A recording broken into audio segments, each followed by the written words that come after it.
Olá, camaradas. Bom dia, boa tarde, boa noite. Estamos aqui no nosso 19º encontro da leitura do livro Capital 1, livro 1. Estamos aqui no capítulo 5, processo de trabalho e processo de valorização, né? Vocês conseguem ver minha tela? Tá tudo tranquilo aí? Acredito que sim. Bom, vamos lá. Capítulo 5, processo de trabalho e processo de valorização. Item 1, o processo de trabalho. A utilização da força de trabalho é o próprio trabalho. O comprador da força de trabalho a consome fazendo com que seu vendedor trabalhe. Desse modo, este último se torna em ato aquilo que antes ele era apenas em potência, a saber, a força de trabalho em ação, trabalhador. Para incorporar seu trabalho em mercadorias, ele tem de incorporá-lo, antes de mais nada, em valores de uso, isto é, em coisas que sirvam à satisfação de necessidades de algum tipo. Assim, o que o capitalista faz o trabalhador produzir é um valor de uso particular, um artigo determinado.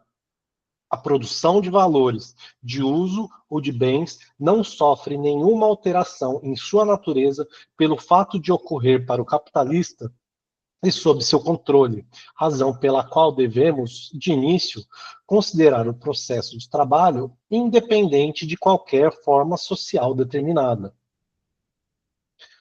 O trabalho é, antes de tudo, um processo entre o homem e a natureza. Processo este em que o homem, por sua própria ação, medeia, regula e controla seu metabolismo com a natureza.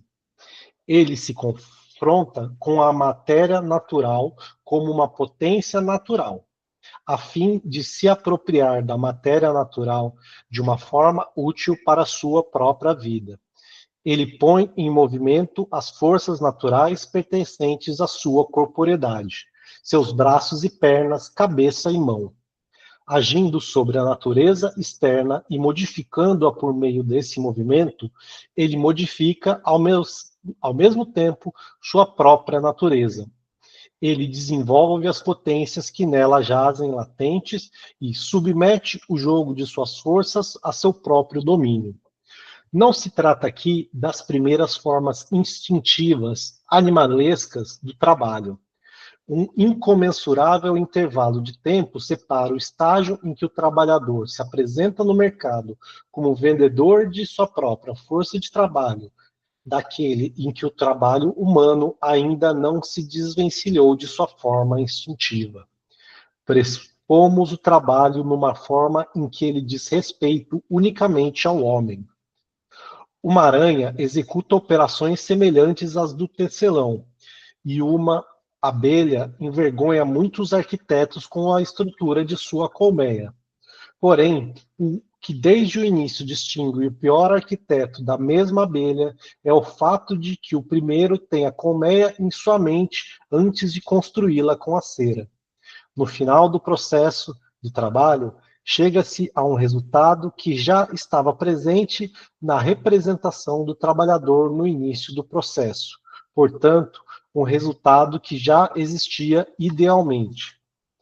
Isso não significa que ele se limite a uma alteração da forma do elemento natural. Ele realiza neste último, ao mesmo tempo, seu objetivo, que ele sabe que determina como lei o tipo e o modo de sua atividade e ao qual ele tem de subordinar sua vontade. E essa subordinação não é um ato isolado. Além do esforço dos órgãos que trabalham, a atividade laboral exige a vontade orientada a um fim, que se manifesta como atenção do trabalhador durante a realização de sua tarefa. E isso tanto mais quanto menos esse trabalho, pelo seu próprio conteúdo e pelo modo de sua execução, atrai o trabalhador. Portanto, quanto menos este último usufrui dele como jogo de suas próprias forças físicas e mentais. O momento simples do processo de trabalho são, em primeiro lugar, a atividade orientada a um fim ou o trabalho propriamente dito. Em segundo lugar, seu objeto e, em terceiro, seus meios.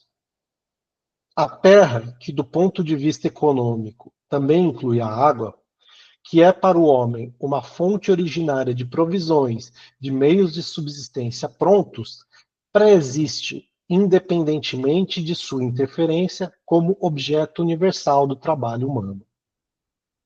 Que nota 1.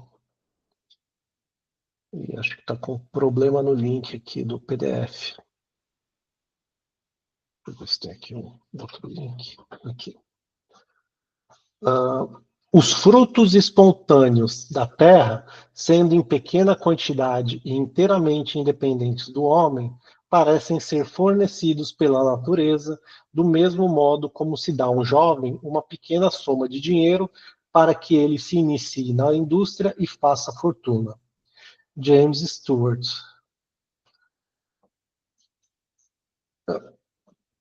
Todas as coisas que o trabalho Todas as coisas que o trabalho apenas separa de sua conexão imediata com a totalidade da Terra são, por natureza, objetos de trabalho pré-existentes. Assim é o peixe, quando pescado e separado da água, seu elemento vital, ou a madeira que se derruba da floresta virgem, ou o minério arrancado de seus veios. Quando, ao contrário, o próprio objeto do trabalho já é, por assim dizer, filtrado por um trabalho anterior, então o chamamos de matéria-prima, como, por exemplo, o minério já extraído da mina e que agora será lavado. Toda matéria-prima é objeto do trabalho, mas nem todo objeto de trabalho é matéria-prima. O objeto de trabalho só é matéria-prima quando já sofreu uma modificação mediada pelo trabalho. O meio de trabalho é uma coisa ou um complexo de coisas que o trabalhador interpõe entre si e o objeto de trabalho, e que lhe serve de guia de sua atividade sobre esse objeto. Ele utiliza as propriedades mecânicas, físicas e químicas das coisas para fazê-las atuar sobre outras coisas de acordo com seu propósito. Que é a nota número 2. Em seu, de resto miserável, escrito da teoria da economia política, Ganil enumera, em contraposição aos Caio, aí fisiocratas. você já está na 3. Você já está na Oh, nota desculpa, 3 aí. desculpa.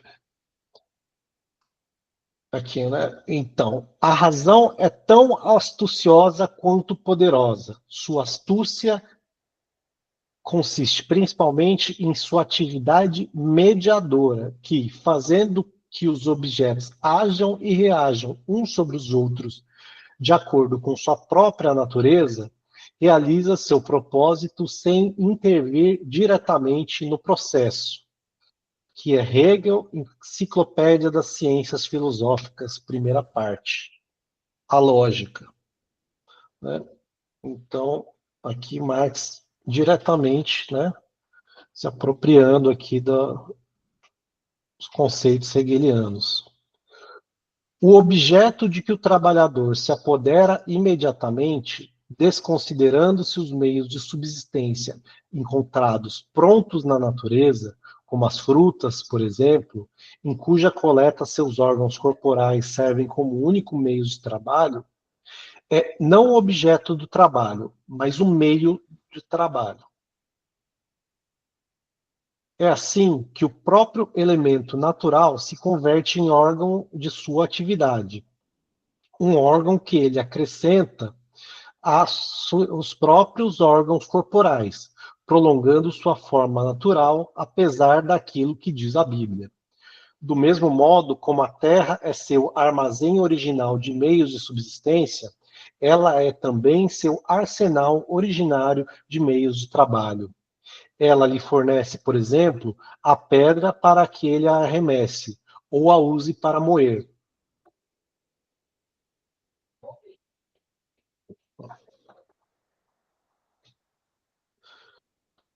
Desculpa, tive um problema técnico aqui. Ela lhe fornece, por exemplo, a pedra para que ele arremesse ou a use para moer, comprimir, cortar, etc. A própria terra é um meio de trabalho, mas pressupõe, para servir como tal na agricultura, toda uma série de outros meios de trabalho e um grau relativamente alto de desenvolvimento da força de trabalho. Então, agora sim, nota 3. Em seu escrito, Ganil enumera, em contraposição aos fisiocratas, a longa série dos processos de trabalho que formam o pressuposto da agricultura propriamente dita. Mal o processo de trabalho começa a se desenvolver, ele já necessita de meios de trabalho previamente elaborados. Nas mais antigas cavernas, encontramos ferramentas e armas de pedra. Além de pedra, madeira, ossos e conchas trabalhados, também os animais domesticados desempenham um papel fundamental como meios de trabalho nos primeiros estágios da história humana. E nota 4.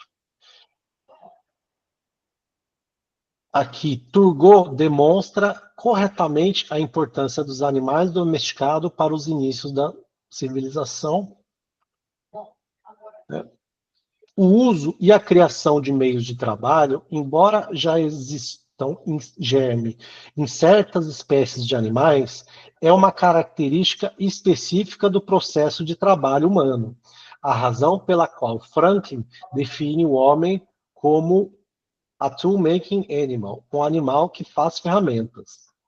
A mesma importância que as relíquias de ossos têm para o conhecimento da organização das espécies de animais extintas, tem também as relíquias de meios de trabalho para a compreensão de formações socioeconômicas extintas.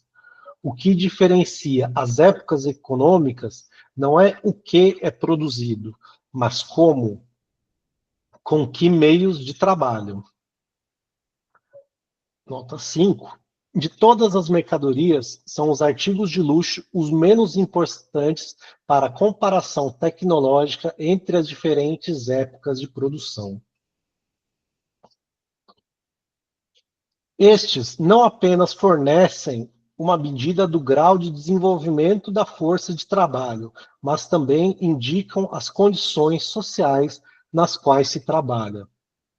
Entre os próprios meios de trabalho, os de natureza mecânica, que formam o que podemos chamar de sistemas de osso e músculos da produção, oferecem características muito mais decisivas de uma época social de produção do que aqueles meios de trabalho que servem apenas de recipientes do objeto do trabalho, que podemos agrupar sob o nome do sistema vascular da produção, com tubos, barris, cestos, jarros, etc.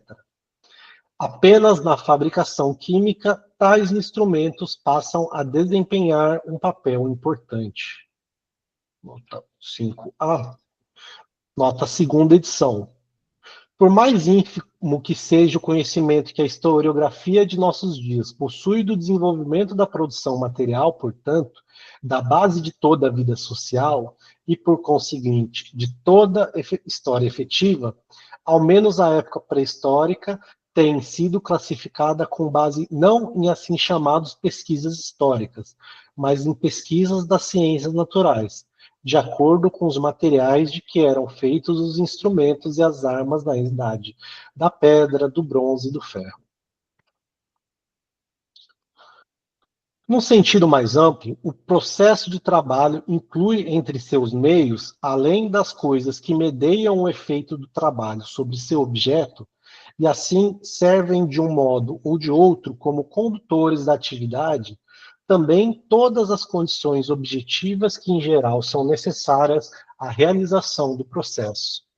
Tais condições não entram diretamente no processo, mas sem elas ele não pode se realizar, ou pode apenas de modo incompleto. O meio universal de trabalho nesse tipo é novamente a terra, pois ela fornece ao trabalhador o local e a seu processo de trabalho o campo de atuação. Meios de trabalho desse tipo, já mediados pelo trabalho, são, por exemplo, oficinas de trabalho, canais, estradas, etc.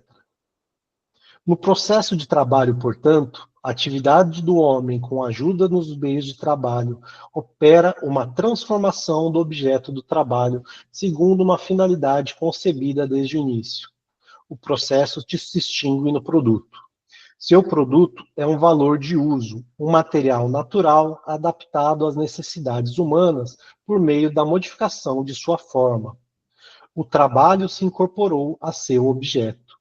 Ele está objetivado e o objeto está trabalhado.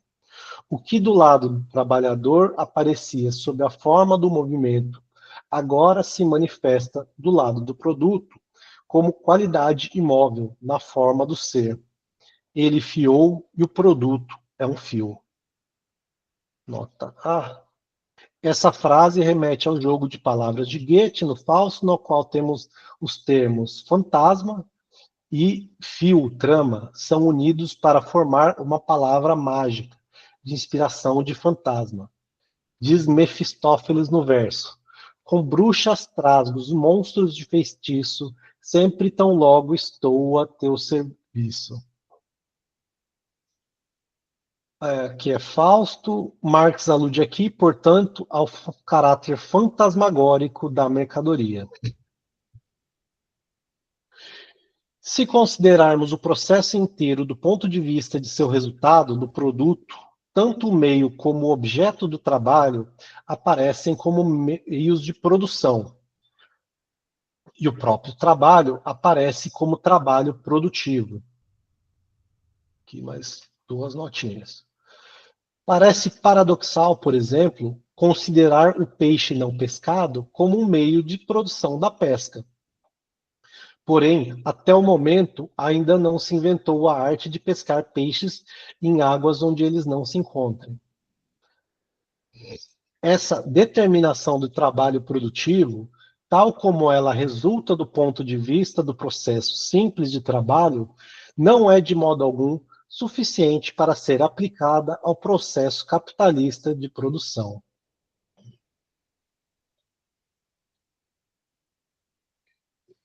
Quando um valor de uso resulta do processo de trabalho como produto, nele estão incorporados como meios de produção outros valores de uso, produtos de processos de trabalho anteriores.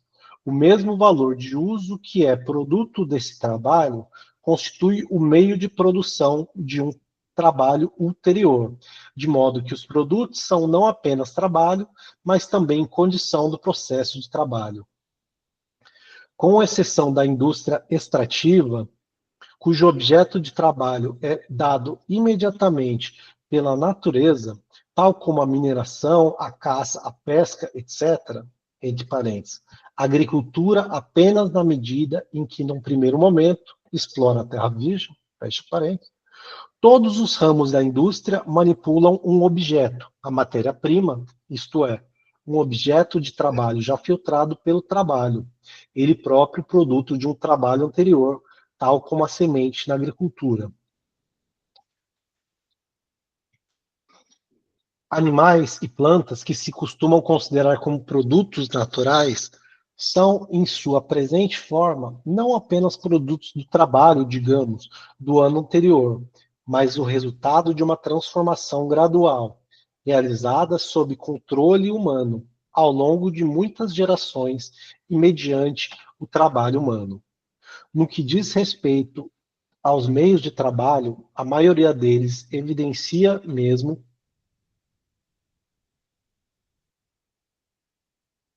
Desculpa, me perdi aqui. No que diz respeito aos meios de trabalho, a maioria deles evidencia, mesmo ao olhar mais superficial, os traços do trabalho anterior. A matéria-prima pode constituir a substância principal de um produto, ou tomar parte nele apenas como matéria auxiliar. Esta pode ser consumida pelos meios de trabalho, como o carvão pela máquina a vapor, o óleo pela engrenagem, o feno pelo cavalo, ou ser adicionado à matéria-prima, a fim de nela produzir alguma modificação, como o cloro é adicionado ao linho ainda não alvejado, o carvão ao ferro, a tintura à lã, ou pode ainda auxiliar na realização do próprio trabalho, como, por exemplo, as matérias utilizadas na iluminação e no aquecimento da oficina de trabalho.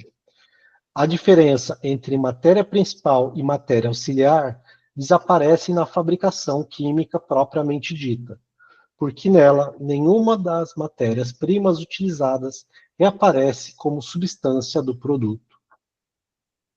Nota 8. Storch distingue entre a matéria-prima propriamente dita, a matéria, e as matérias auxiliares, os materiais. Cherbuliez denomina os materiais auxiliares de, acho que seria matérias instrumentais, alguma coisa assim na tradução, né?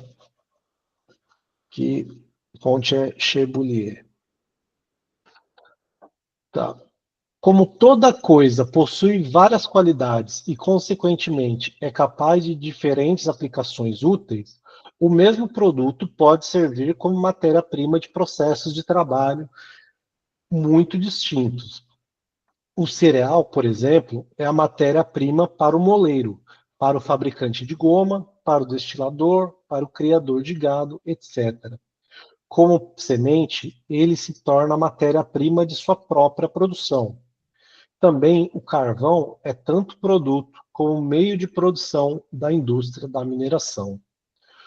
O mesmo produto pode, no mesmo processo de trabalho, servir de meio de trabalho e de matéria-prima. Na engorda do gado, por exemplo, o animal é ao mesmo tempo a matéria-prima trabalhada e o meio de obtenção do adubo. Um produto que existe numa forma pronta para o consumo pode se tornar matéria-prima de outro produto, tal como a uva se torna a matéria-prima do vinho. Em outros casos, o trabalho elabora seu produto em formas tais que ele só pode ser reutilizado como matéria-prima. A matéria-prima se chama, então, produto semi-fabricado, e seria melhor denominá-la produto intermediário, tal como o algodão, o fio, o estame, etc. Embora já seja produto, a matéria-prima original, que pode ter de passar por toda uma série de diferentes processos, nos quais, sob forma cada vez mais alterada, ela funciona sempre de novo como matéria-prima, até chegar ao último processo de trabalho, que a entrega como meio acabado de subsistência ou meio acabado de trabalho. Vemos, assim, que o fato de um valor de uso aparecer como matéria-prima, meio de trabalho ou produto final é algo que depende inteiramente de sua função determinada no processo de trabalho, da posição que ele ocupa nesse processo, e com a mudança dessa posição mudam também as determinações desse valor de uso.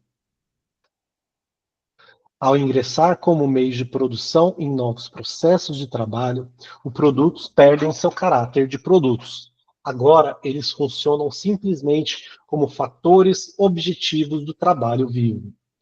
O fiandeiro trata o fuso apenas como meio da fiação e o linho apenas como objeto dessa atividade. É verdade que não se pode fiar sem fusos e sem a matéria-prima da fiação. A existência desses produtos é, portanto, pressuposta ao se começar a fiar. Aqui, nota B. Na quarta edição desse produto, tá? A existência desse produto, né? Está falando aqui os fusos. Mas nesse processo é indiferente se o linho e os fusos são produtos de trabalhos anteriores, do mesmo modo como, no ato da alimentação, é indiferente que o pão seja o produto dos trabalhos anteriores do agricultor, do moleiro, do padeiro, etc. Ao contrário, é geralmente por suas imperfeições que os meios de produção deixam entrever no processo de trabalho seu caráter de produtos de trabalhos anteriores. Uma faca que não corta, um fio que constantemente arrebenta, fazem-nos lembrar do ferreiro A e do fiandeiro E, ao passo que, no produto bem elaborado, apaga-se do fato de que suas propriedades úteis nos chegam mediadas por trabalhos anteriores. Uma máquina que não serve no processo de trabalho é inútil. Além disso, ela se torna vítima das forças destruidoras do metabolismo natural. O ferro enferruja, a madeira apodrece. O fio que não é tecido ou enovelado é algodão desperdiçado. O trabalho vivo tende a apoderar-se dessas coisas e despertá-las do mundo dos mortos, convertê-las de valores de usos apenas possíveis em valores de usos reais e efetivos. Uma vez tocadas pelo fogo do trabalho, apropriadas como parte do corpo do trabalho, animadas pelas funções que, por seu conceito e sua vocação, exercem no processo laboral, elas serão sim consumidas, porém segundo um propósito, como elementos constitutivos de novos valores de uso, de novos produtos, aptos a ingressar na esfera do consumo individual como meio de subsistência ou em um novo processo de trabalho como meio de produção. Portanto, se por um lado os produtos existentes são não apenas resultados, mas também condições de existência do processo de trabalho, por outro lado, sua entrada nesse processo, seu contato com o trabalho vivo é o único meio de conservar e realizar como valores de uso esses produtos de um trabalho anterior. O trabalho consome seus elementos naturais, seu objeto e seu meio. Eles os devora e é assim processo de consumo. Esse consumo produtivo se diferencia do consumo individual pelo fato de que este último consome os produtos como meios de subsistência do indivíduo vivo, ao passo que os primeiros os consome como meios de subsistência do trabalho, da forma ativa de trabalho do indivíduo.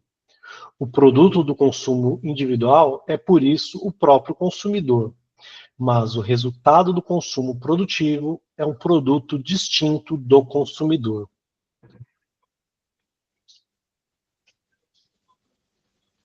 Na medida em que seu meio e objetos são eles seus próprios produtos, o trabalho digere produtos a fim de trabalhar produtos, ou consome produtos como meio de produção de outros produtos. Mas como o processo de trabalho tem lugar originalmente apenas entre o homem e a terra que lhe é preexistente, nele continuam a servir-lhe meios de produção fornecidos diretamente pela natureza, e que não apresentam qualquer combinação de matéria natural com o trabalho humano. O processo de trabalho, como expusemos em seus movimentos simples e abstratos, é a atividade orientada a um fim, a produção de valores de uso, a apropriação do elemento natural para a satisfação das necessidades humanas, condição universal do metabolismo entre homem e natureza, perpétua condição natural da vida humana e, por conseguinte, independente de qualquer forma particular dessa vida, ou melhor, comum a todas suas formas sociais. Por isso, não tivemos necessidade de apresentar o trabalhador em sua relação com outros trabalhadores, e pudemos nos limitar ao homem e seu trabalho, de um lado, e à natureza e suas matérias, de outro.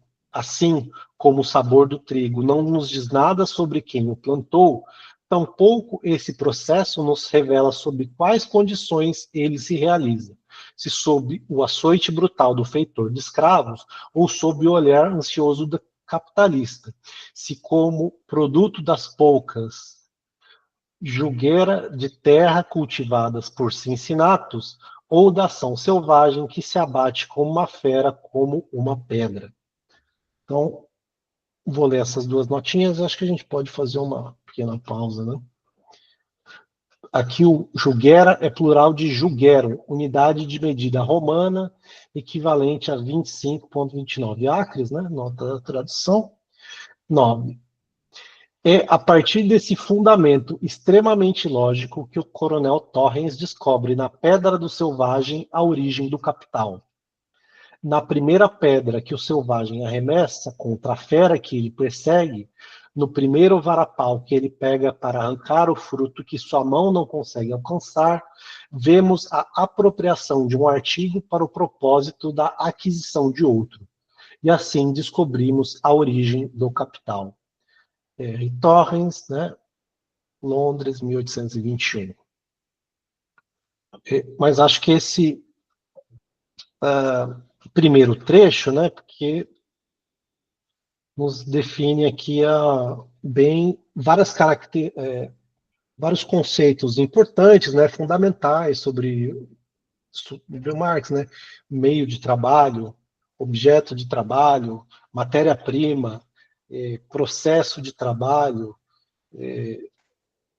qual a origem do trabalho, né, entre o homem e a natureza, né, esse processo metabólico, né, ou seja, própria manutenção das vidas, e ele faz várias pontuações aqui de como esse processo de trabalho ele vai se complexificando através do uso de objetos de trabalho, meios de produção, para produzir outros objetos de trabalho ou produtos, né? E como a gente ainda está numa fase mais teórica e abstrata e não está a gente não está chamando esses produtos de trabalho de mercadorias, né? Que é a forma do capital.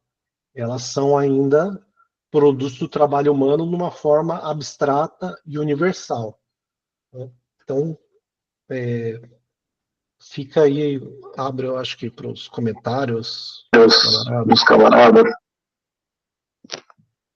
É interessante ali no começo que o Marx ele usa muito do Aristóteles, né? Então, lá no começo, né, que a força de trabalho é o próprio trabalho. O comprador da força de trabalho consome fazendo com que seu vendedor trabalhe. Desse modo, este último se torna em ato aquilo que antes era apenas uma potência. Então, pelo que eu entendi, quando o cara vende a força de trabalho, ele está vendendo a potência, então, a potência para se fazer alguma coisa, né? E o cara que compra, ele está comprando essa potência do trabalhador fazer alguma coisa, no caso, né? Aí, se essa potência vai se concretizar da maneira que o comprador quer, por exemplo, aí é só no ato do trabalho mesmo para se averiguar, digamos assim, né?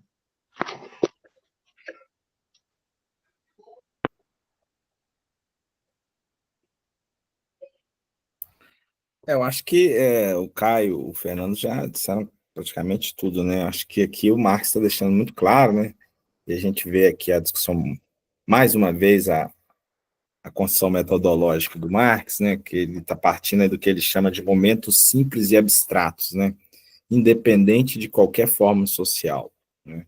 Que ele está dizendo é que esse processo de trabalho, que pressupõe o próprio trabalho, que é uma atividade orientada para o fim, pressupõe objetos, pressupõe meios de trabalho, por conseguinte, um produto, isso é comum a todo tipo de forma social, né? E isso aí não é o que permite caracterizar o que é o processo de trabalho na sociedade capitalista. Então, ele está partindo, mais uma vez, naquela ideia, né, de partir do simples, do abstrato, para chegar no concreto, no complexo e tudo mais, né? Então, ele está montando aqui, vamos dizer assim, a estrutura mais universal, abstrata ainda, pouco determinada, até chegar nas determinações que são específicas dessa forma social, né? Então, todo processo de trabalho tem esses elementos, né? Meios, é uma atividade orientada a um fim, que tem meios, que interpõe objetos e que resulta num produto, né? Isso seria algo comum, característico, né? E esse é um processo metabólico do homem com a natureza, na qual o homem, ao modificar a natureza que lhe é externa, modifica a sua própria natureza. Não é como um momento abstrato. Esse capítulo 5, é um capítulo famoso, porque parte da tradição lucasiana, não é uma variante, vamos dizer assim, da tradição lucasiana, lê esse capítulo e extrai daí a ideia de uma ontologia do trabalho, né, de uma certa centralidade, ou seja, o trabalho seria aquele elemento fundante da sociabilidade e do ser social. Vai ter críticas a essa posição, né? Vai dizer que os Cashiana que defende essa perspectiva está transformando o trabalho num fundamento metafísico e tudo mais, que em Marx não teria nada disso. O trabalho seria mais uma das tantas determinações. Mas a gente vê como é que esse capítulo, ainda nesse momento inicial dele, já traz uma série de elementos, são muito interessantes. E aí está aí a polêmica e tudo mais. Né, uma acusação. O José Paulo não trabalha com essa ideia, né? Não o José Paulo. Né? Quem trabalha mais com essa ideia é o Sérgio Lessa, o Ivo Toné, né? Que há vamos dizer, uma divisão na tradição cashiana, né? O Zé Paulo reivindica uma ontologia do ser social, uma ontologia materialista, mas ele não reivindica uma ontologia do trabalho, igual faz, por exemplo, Lessa, o Ivo Toné e tal, né? Que são mais, reivindica essa, vamos dizer, centralidade da categoria do trabalho e tudo mais, que também é diferente da outra tradição, que é a tradição aqui em Minas é muito famosa, que é a do chazinho, né? Que também é uma tradição. Como que funciona essa do chazinho? Eu sei que, se eu não me engano, o Gustavo Machado, ele bebe dessa tradição.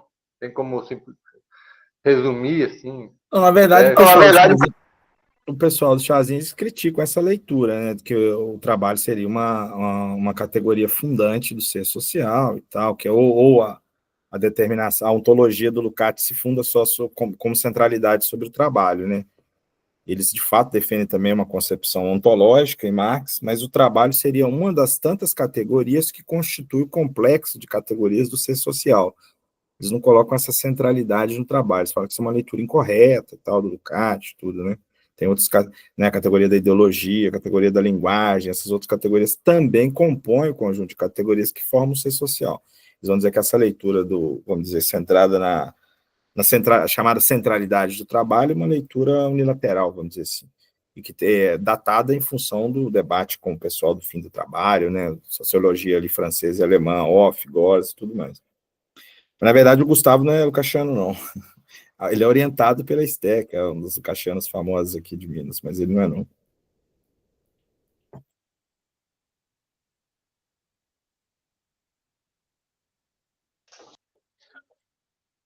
Bom, podemos retomar aqui acho que a leitura. Só um pequeno comentário ao que o Fernando comentou sobre essa visão do Aristóteles. Só gostaria de ressaltar que essa questão da potência em ato, né, essa transformação, eu acho que ela vai ser essencial entender esse conceito para depois entender, no momento do processo capitalista e da definição do preço de trabalho, a origem do mais-valor, né? Então, porque assim como existe o ser humano, ele tem a sua potência de trabalho e ela vai se efetivar, existe uma contradição entre o quanto é necessário para se, vamos dizer assim, renovar essa potência e o quanto... Desculpa, Fernando. O microfone acaba atrapalhando bastante, está com retorno aí. Mas existe uma contradição entre o quanto dos meios de subsistência são necessários para renovar essa potência e qual que é o trabalho, o ato efetivo que o ser humano consegue realizar, né? Então, aí se abre uma possibilidade do mais-valor, e eu achei importante que ele ressaltou isso, porque eu acho que esse conceito é fundamental e está ligado à questão da origem do valor, da exploração, etc. Vai lá, Fernando. Não, na verdade, eu só tinha deixado o meu celular tá com problema de touch, aí às vezes ele vai dando touch na tela e vai clicando em alguns botões, foi isso. Bom, beleza, vou dar mais uma... Vamos seguir um pouco em frente aqui, tem mais alguns minutos. Voltemos agora a nosso capitalista aspirante.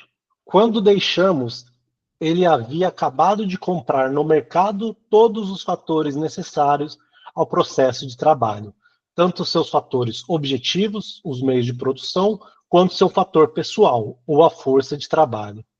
Com o olhar arguto de um esperto, ele selecionou a força de trabalho e os meios de produção adequados a seu negócio, seja ele a fiação, seja a fabricação de botas, etc. Nosso capitalista põe-se, então, a consumir a mercadoria por ele comprada, a força de trabalho, isto é, faz com que o portador da força de trabalho, o trabalhador, consuma os meios de produção mediante seu trabalho.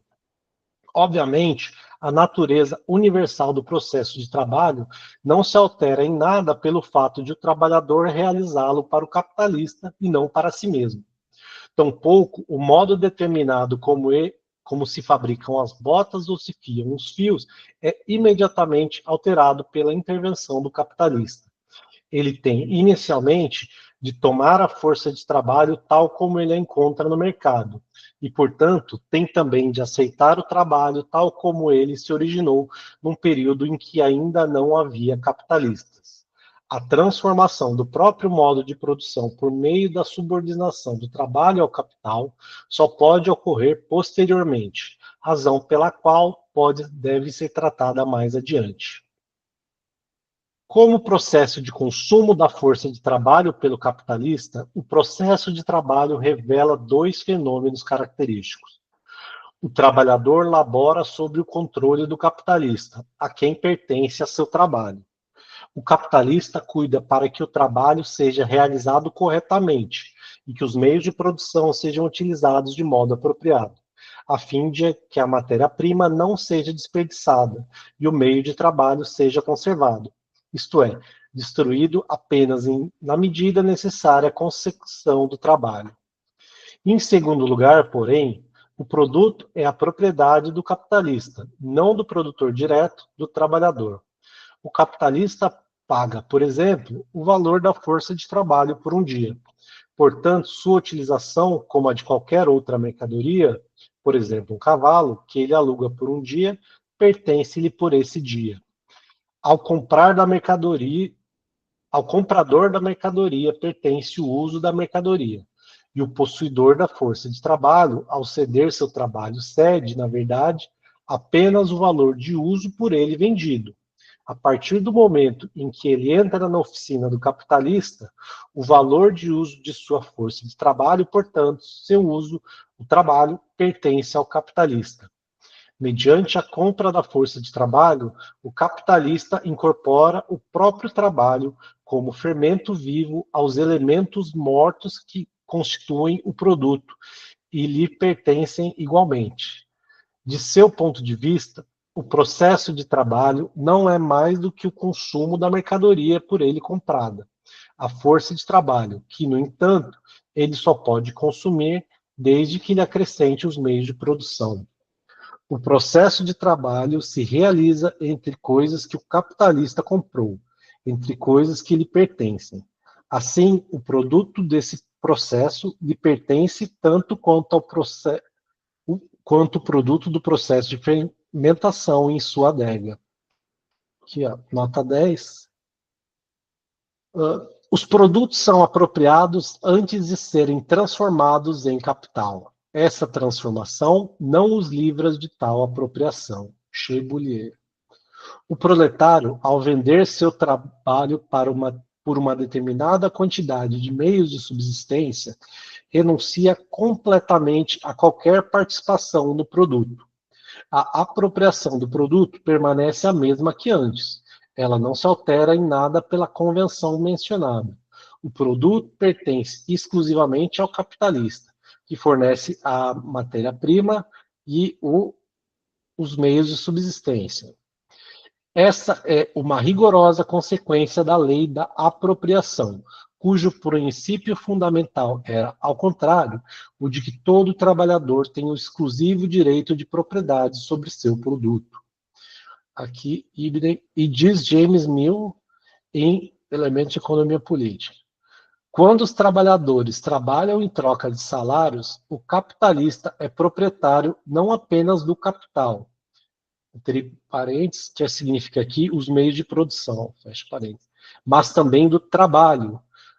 Se o que é pago como salário está incluído, como costuma ser o caso, no conceito de capital, então é absurdo falar de trabalho separado do capital.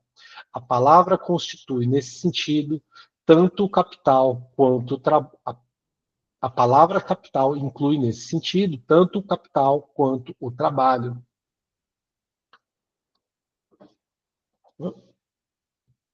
2, processo de valorização. Pô, acho que dá para a gente ler mais um pouquinho, né? Temos mais uns 10 minutinhos. Ô, Caio, você não acha melhor Oi. a gente começar o processo de valorização no próximo encontro, não? Olha, vocês que mandam. Porque aí ele vai entrar, agora, né, é uma parte longa, né, um pouco. E como agora ele trabalhou essa dimensão mais geral, mais abstrata, né, e agora ele vai começar a entrar propriamente na coisa mais específica. Não, podemos parar por aqui, então. O processo de valorização. Deixa eu anotar aqui. Ó, teve uma proposta lá, aproveitar que vocês estão aqui no grupo do Ian, de começar assim. Eu acho que eu não teria problema, não, depende de vocês. Olha, para mim, eu acho que até um pouco melhor, porque às vezes dependendo do horário que eu chego em casa, às vezes fica um pouco corrido, né? Porque às vezes tem que ir no mercado, fazer alguma coisa, mas vocês que mandam.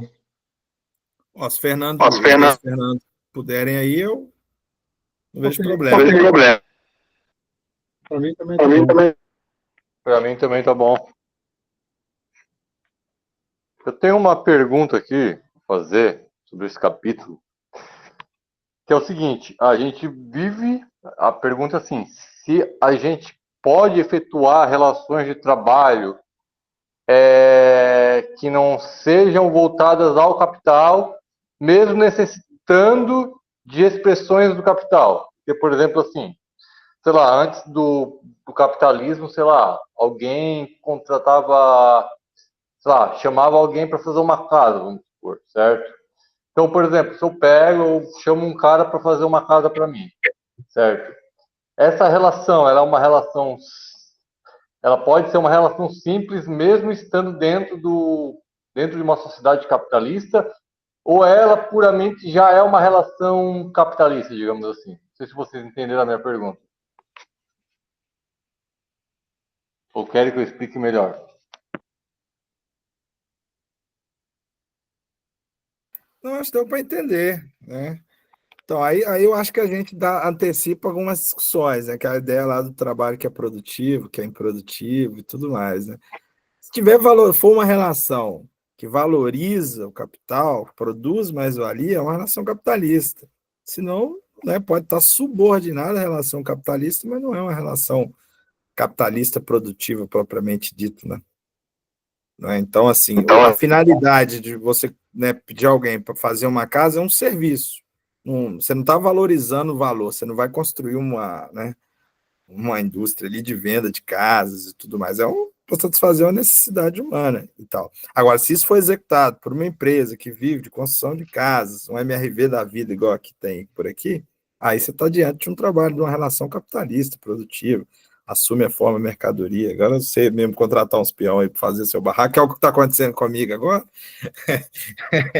Eu estou construindo uma casa, né, não é uma relação burguesa, capitalista, até porque o próprio Marx vai dizer no Capital, eu já disse nos capítulos anteriores, que trabalho assalariado já existia na Roma Antiga, né? E não era caracterizado como uma relação capitalista. Não sei se te respondi, Fernando, mas eu penso a questão um pouco por aí. Valeu, obrigado. Respondeu sim. Respondeu sim, valeu. Ó, vou parar a gravação aqui. É, não,